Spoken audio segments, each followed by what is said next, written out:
बीच का एक साथी सुसाइड किया है और सबसे बड़ी बात उसने सुसाइड नोट में लिखा है कि न्यायिक अधिकारी के कारण मैं सुसाइड कर रहा हूँ। उनके पास जो सुसाइडल नोट मिला है उसमें उन्होंने साफ साफ लिखा है कि न्यायिक अधिकारी की प्रताड़ना से। मैंने पहले देखा जैसे एक सुचिता तिर्की मैडम थी, वो अपने स्टाफ को इतना परेशान करती थी कि कभी आवेदन को फॉरवर्ड ही नहीं करती थी। हर जगह नहीं कह सकते, लेकिन मोस्टली 60% 70% है यहाँ पर काम का हद से ज़्यादा प्रेशर है।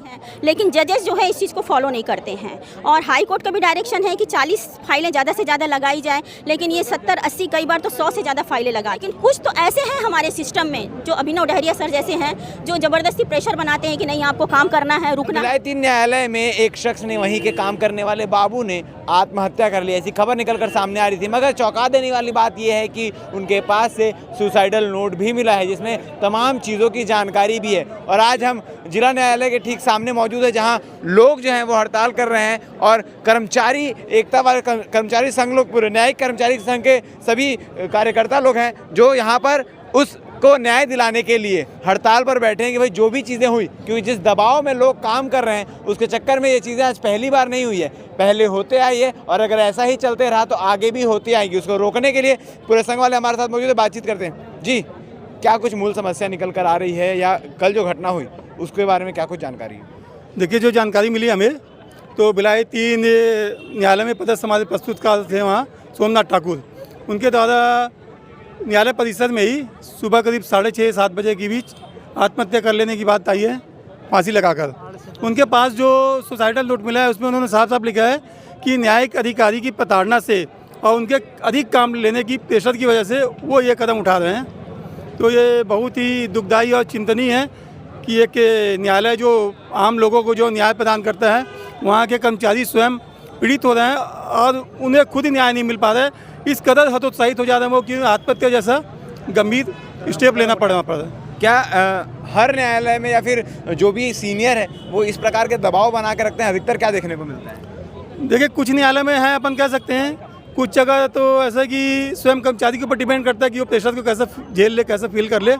तो हर जगह नहीं कह सकते, लेकिन मोस्टली 60% 70% है यहाँ पर काम का हद से ज़्यादा प्रेशर है और जो न्यायिक अधिकारियों का थोड़ा दबाव रहता ही हद से ज़्यादा। आप लोग पर्सनली सोमनाथ जी को जानते थे, मिले थे, उनसे साथ काम हम किए थे?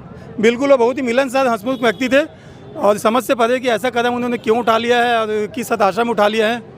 समझ से परे कहीं ना कहीं वो गंभीर उनको मानसिक पीड़ा रही होगी, काम के प्रेशर या न्यायिक अधिकारी की जो प्रताड़ना है या जो संघ की ओर से क्या कदम रहने वाला है, क्या कुछ आप लोग आगे करने वाले हैं और आज किस प्रकार का सांकेतिक धरना दे रहे हैं?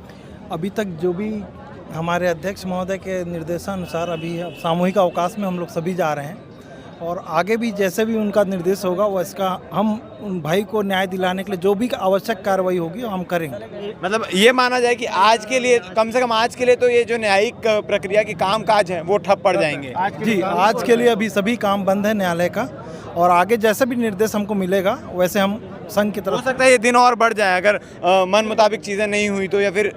जी, संभव है, न्याय नहीं मिला तो बिल्कुल ऐसा करेंगे हम आगे।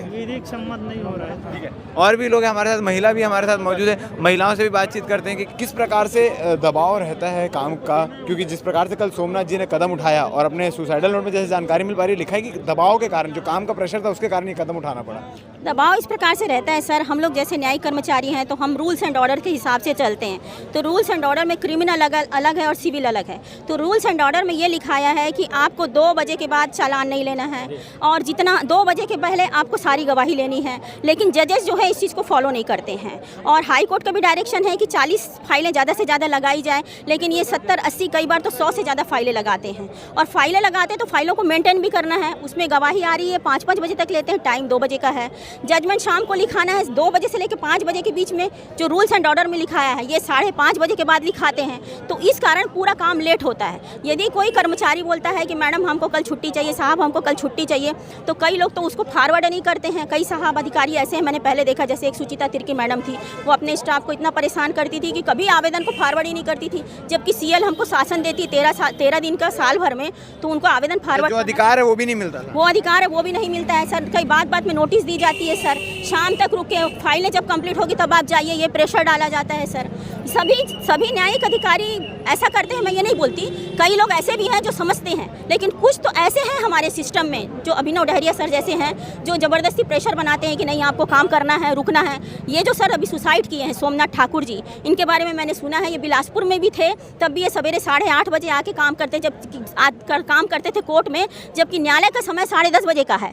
और उसके बाद ये रात को भी, शाम को भी रुक के करते थे 6-7 बजे के बाद। मतलब आप समझिए कि वो हर काम को जब एक अधिकारी लेट करता जाएगा, समय पे नहीं करेगा, तो वो स्वाभाविक 5:30 से ज़्यादा होगा वो समय। और उसके लिए ये लोग अपने स्टाफ के ऊपर प्रेशर डालते हैं। फाइलें रखे हैं, फाइलें रीडर की कस्टडी में है तो वो छोड़ के जा नहीं सकता, साहब लोग फाइल को पकड़ के बैठे रहते हैं। तो कुछ ऐसे जजेस हैं अभिनव डहरिया सर जैसे, जो सच में अपने स्टाफ के मतलब सोमनाथ जी ने कदम उठाया, वो किस जज के अंडर में? अभिनव डहरिया भिलाई 3 के न्यायिक मजिस्ट्रेट है, JMFC है अभिनव डहरिया सर।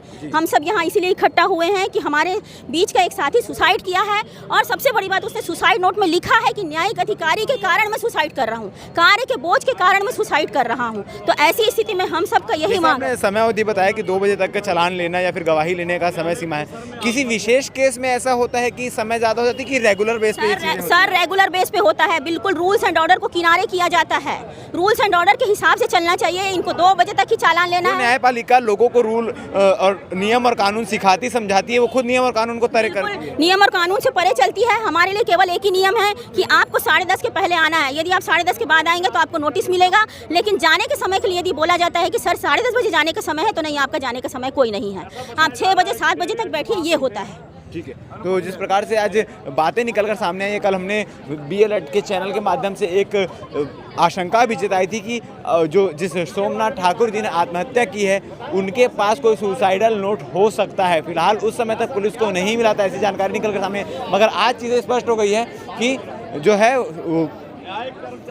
जो सुसाइडल नोट है वो बरामद हुआ है, और सुसाइडल नोट में स्पष्ट लिखा हुआ है कि न्यायिक अधिकारी के दबाव में, काम के प्रेशर में मैं ये कदम उठा रहा हूँ, जिसके विरोध में आज ये भीड़ आप देख सकते हैं। ये सभी न्यायिक संघ वाले लोग हैं, न्यायिक कर्मचारी संघ के लोग हैं जो इस प्रकार से आंदोलन कर रहे हैं, और साफ तौर पर कहें जब तक न्याय नहीं मिलेगा, यानी जब तक कार्रवाई नहीं होगी जिसके कारण ये कदम उठाया गया है, तब तक ये लोग ऐसे ही छुट्टी पर रहेंगे, काम काज पूरा ठप पड़ा रहेगा। और आपको बता दें कि जिस न्यायिक अधिकारी के अंडर वो काम करते थे अभिनव डहरिया, उनका भी नाम निकल कर सामने आ रहा है कि उनके दबाव में ऐसा कदम उठाया गया। अब आगे क्या कुछ चीज़ें निकल कर सामने आती है, देखने वाली बातें बन रही है हमारे साथ। धन्यवाद।